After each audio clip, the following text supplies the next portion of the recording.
ආයුබෝවන් ඔයාලා හැමෝටම වැඩි ආදායමක් වැඩි බිත්තර නිෂ්පාදනයක් ගන්න කැමති ඔයාලා වෙනුවෙන් අදත් වීඩියෝ එකක් අරගෙන ආවා.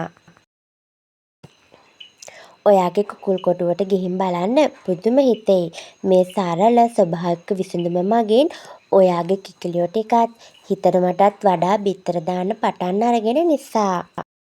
සෑම කුකුල් ගොවිපලකම නිරෝගී කුකුලන් වගේම හොඳ බිත්තර නිෂ්පාදනයක් ඒ වගේම ගුණාත්වයෙන් වැඩි ප්‍රමාණයෙන් ලොකු හොඳ බිත්තර නිෂ්පාදනයක් තමයි බලාපොරොත්තු වෙන්නේ. ගොඩක් වෙලාවට බිත්තර කටුවේ ශක්තිමත් බව අඩුවීම, බිත්තර නිෂ්පාදනය අඩුවීම වගේ ප්‍රශ්න නිරන්තරයෙන්ම කුකුල් ගොවිපලකට එන ප්‍රශ්න. ඉතින් ඒකට විසඳුමක් තමයි අද වීඩියෝ එකෙන් අරගෙන ඇවිල්ලා තියෙන්නේ. මිනිස්සුන්ට වගේම තමයි අනිත් සතුන්ටත් උෂ්ණත්වය, රෝග, ආතතිය වගේ දේවල් බලපෑමක් කරනවා. මේ දේවල් බිත්තර නිෂ්පාදනයටත් ලොකු බලපෑමක් කරනවා. මේ දේවල් වලට ස්වභාවිකම අපට ගන්න පුළුවන් දේවල් ගොඩක් තියෙනවා. ඒ අතරිනුත් අඹකොළ විශේෂයි. අඹකොළවල ප්‍රතිඔක්සිකාරක, විටමින්, මිනරල් වැනි සංඝටක තියෙන නිසා කුකුල් පාලනයට අඹකොළ යොදා ගන්න පුළුවන්.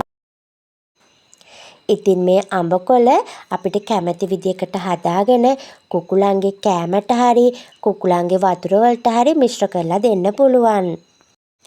මම නම් කුකුලන්ට දෙන හැම දෙයක්ම වගේ එයාලගේ කෑමකට තමයි මිශ්‍ර කරලා දෙන්නේ.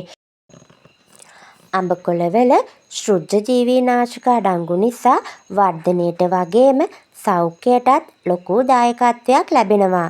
සෙමාශ්‍රිත රෝග, කොක්සිඩියෝසිස්, සුදු පාචනය වැනි රෝගවලටත් අඹකොළ කියන්නේ හොඳ ප්‍රතිකාරකයක්. ඒ වගේම තමයි බඩවැල් ආශ්‍රිත රෝග, පණු රෝගවලටත් අඹකොළ ගොඩක් හොඳයි. අඹකොළ ආහාරයට හරි ජලයට හරි මිශ්‍ර කරලා කුකුලන්ට ලබා දෙන්නත් පුළුවන්. මේ නිසා වර්ධනය වැඩි වෙලා ප්‍රතිශක්තිකරණ ක්‍රියාවලිය වැඩි දියුණු වෙනවා.